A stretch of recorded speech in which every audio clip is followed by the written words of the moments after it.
It was a senior night extravaganza at Princeton Senior High for both soccer teams and the volleyball team, taking on Mercer County foes on the pitch and on the court. Starting with girls soccer, Lady Tigers stay on the Bluefield Lady Beavers about 8 minutes into the first half. Pass gets through to Audra Rockners, puts some power behind the shot on her right foot, put Bluefield up 1-0.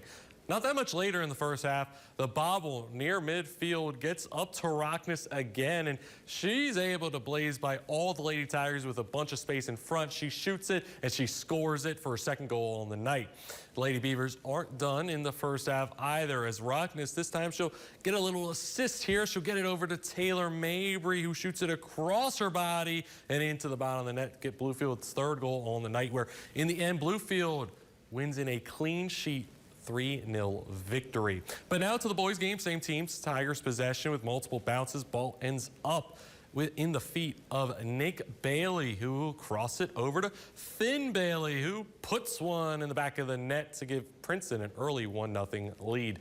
A little later now in the half, Tigers looking to pounce again. They get a nice shot on goal, but the Beavers get a nice save to keep it 1-0. But in the end, behind Finn Bailey's hat trick, Princeton returns the favor in the boys game, taking out Bluefield 5-0.